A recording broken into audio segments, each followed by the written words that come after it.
नमस्कार विद्यार्थी मित्रांनो, फर्स्ट इयर पॉलिटेक्निकला असलेल्या महाराष्ट्रातील सर्व विद्यार्थ्यांचं आपल्या ह्या YouTube चॅनलवरती मनापासून स्वागत करतो।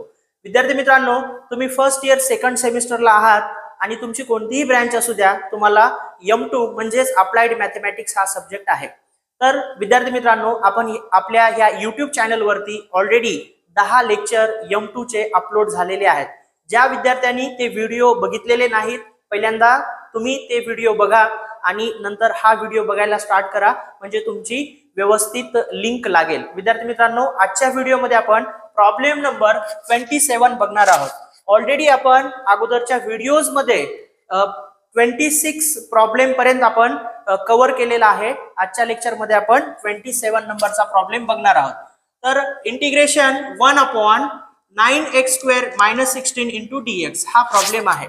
दिलेला प्रॉब्लेम व्यवस्थित रीड करा, त्याचा केअरफुली ऑब्झर्वेशन करा आणि त्याला अनालिसिस करा, म्हणजे त्याच्यामधून आपल्याला काही कॉमन काढता येते का किंवा काही ऍडजस्टमेंट करता येते का।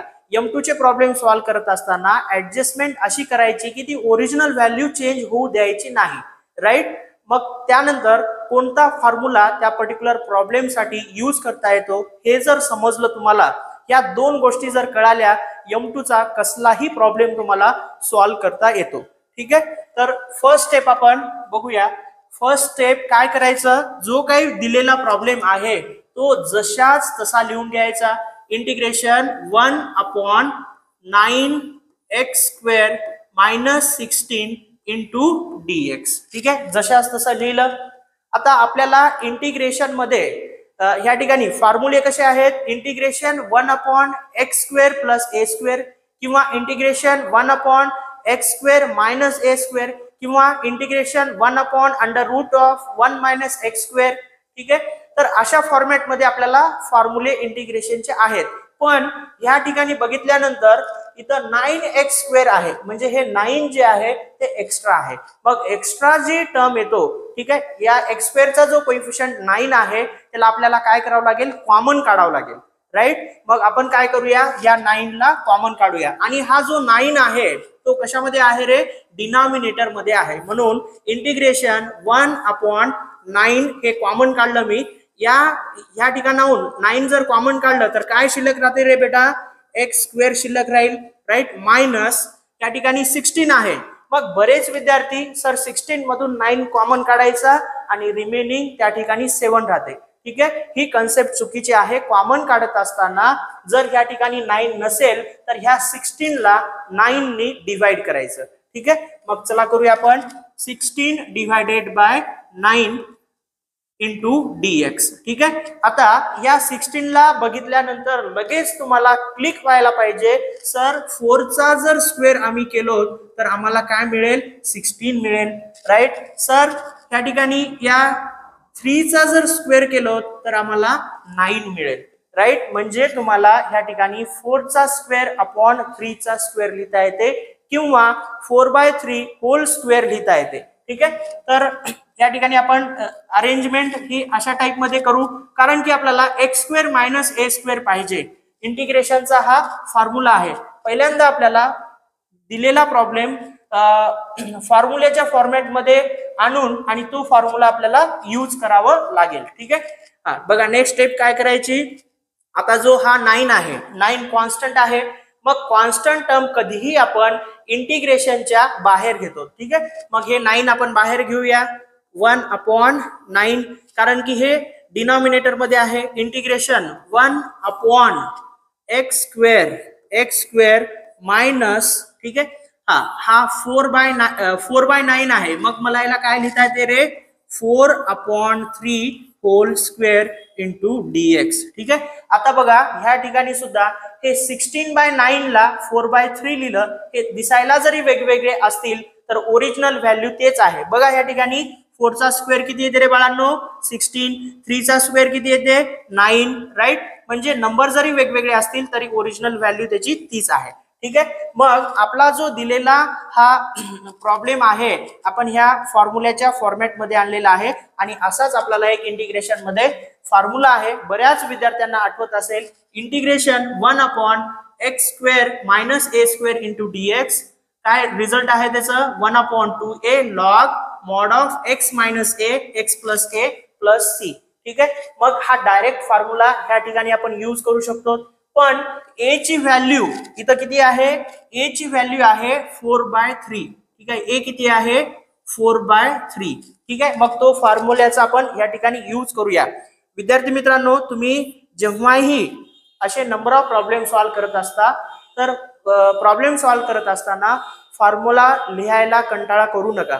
तुम्हाला तोच फॉर्म्युला लिहून लिहून लिहून तुमच्या लक्षात राहील आणि प्रॉब्लेम पण त्या ठिकाणी तुम्हाला व्यवस्थित समजेल. ऍक्च्युअल रिझल्ट त्याचं कसं आलं, आन्सर कसं आलं हे व्यवस्थित समजेल. ठीक आहे, त्याच्यामुळे वारंवार फॉर्म्युला लिहायचा, रिपीट जरी होत असेल तरी लिहायचा. ठीक आहे, तसं लिहिल्यामुळं एकतर फॉर्म्युला लक्षात राहते आणि प्रॉब्लेमची प्रॅक्टिस होते आणि अशा टाईपचा प्रॉब्लेम एक्झाम मध्ये आला तर आपल्याला इझिली सॉल्व्ह करता येतो. ठीक आहे, मग त्या फॉर्म्युल्याचा यूज करूया. हे 1/9 जशाच तसं लिहून घ्या. 1/2a 1/2a म्हणजे a किती आहे रे 2 लिहा आणि a ची व्हॅल्यू किती आहे इथं 4/3 इंटू 4/3. बघा विद्यार्थी मित्रांनो, integration 1/x² minus a² dx 1/2a. a म्हणजे इथं काही विद्यार्थी 4/3 चा होल स्क्वेअर घेऊ शकतात. ठीक आहे, बघा इथं a² असेल तर a घ्यायचा आहे, x² असेल तर x घ्यायचा आहे. ठीक आहे, बघा -a म्हणजे a² असेल तर a घ्यायचा आहे, x² असेल तर x घ्यायचा आहे, a² असेल तर a घ्यायचा आहे. ठीक आहे, फॉर्म्युल्यानुसार आपल्याला जायचं आहे. राईट, 1/2a लिहून घेतलो. Log mod of x minus a म्हणजे किती आहे 4/3 आणि अपॉन x प्लस a म्हणजे किती आहे 4/3 प्लस c. ठीक आहे, मग आता हे जे टर्म्स आहेत हे एकतर इथं सॉल्व्ह करू शकता किंवा साईडला सॉल्व्ह करून डायरेक्ट लिहू शकता. ठीक आहे, पहिल्यांदा हे सॉल्व्ह करून घेऊया आपण. 1/9. ठीक आहे, 2 इंटू 4 किती येते रे 2 इंटू 4 8. ठीक आहे, मग बघा हा न्यूमरेटर आहे, हा डिनॉमिनेटर आहे, त्याचा डिनॉमिनेटर हा कुठं जाईल न्यूमरेटर मध्ये जाईल. ठीक आहे, म्हणून या ठिकाणी 1/9 इंटू 3/8 म्हणजे 3 1 जा 3 3 3 जा 9. राईट, 1 इंटू 1 1 8 इंटू 3 किती येते रे 24. ठीक आहे, म्हणजे याचं कॅल्क्युलेशन किती आलेलं आहे 1/24 आलेला आहे. आता बाकी इथं 1/24 लॉग इथं ह्या स्टेप मध्ये काय करता येते आपल्याला x into 3 3x minus 4 x into 3 3x plus 4 plus c. ठीक आहे, हे सुद्धा स्टेप आपण करूया. चला आता नेक्स्ट स्टेप इंटिग्रेशन. चला नेक्स्ट स्टेप 1 एवढ्याचा रिझल्ट काय आलेला आहे 1/24 1/24. Right, log mod of 3x minus 4 upon हा 3 upon 3x plus 4 upon 3 plus c. ठीक आहे, मग हे 3 3 काय होईल कॅन्सल होईल.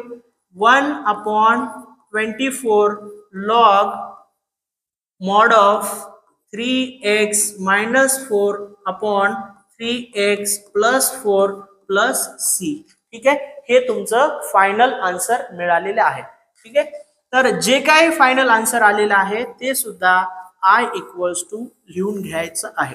तर अशा पद्धतीनं तुम्हाला प्रॉब्लेम आपल्या M2 चे सॉल्व्ह करायचे आहेत. ठीक आहे, फक्त काय करायचं तुम्हाला दिलेल्या प्रॉब्लेमला सगळ्यात पहिल्यांदा केअरफुली ऑब्झर्व करायचं, त्याच्यामधनं काही कॉमन काढता येते का बघायचं आणि त्यासाठी कोणता फॉर्म्युला यूज होतो ते बघा. ह्या दोन गोष्टी कळाल्या म्हणजे तुम्हाला प्रॉब्लेम व्यवस्थित सॉल्व्ह करता येते. विद्यार्थी मित्रांनो, असेच आपले M2 चे भरपूर व्हिडिओ YouTube वरती येणार आहेत. तुम्ही अजूनही आपल्या चॅनलला सबस्क्राईब केलं नसेल तर सबस्क्राईब करून घ्या आणि हा व्हिडिओ आवडला असेल तर नक्की या व्हिडिओला लाईक करा आणि मॅक्झिमम तुमच्या विद्यार्थी मित्रांना या व्हिडिओची लिंक शेअर करा. विद्यार्थी मित्रांनो, आपल्या ह्या व्हिडिओच्या डिस्क्रिप्शन मध्ये आपल्या क्लासची लिंक दिलेली आहे, made for polytechnic online class.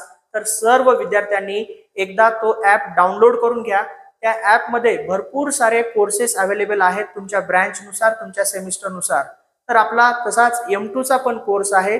Free courses मध्ये जा, तिथे तुम्हाला डेमो लेक्चर बघायला मिळतील. रेकॉर्डेड कोर्सेस मध्ये M2 कोर्स आहे. तर तो कोर्स जर तुम्हाला पूर्ण पाहिजे असेल तर फक्त 999 रुपये मध्ये सध्या ऑफर सुरू आहे. तुम्हाला M2 चा पूर्ण सिलेबस त्याच्यामध्ये मिळून जाईल.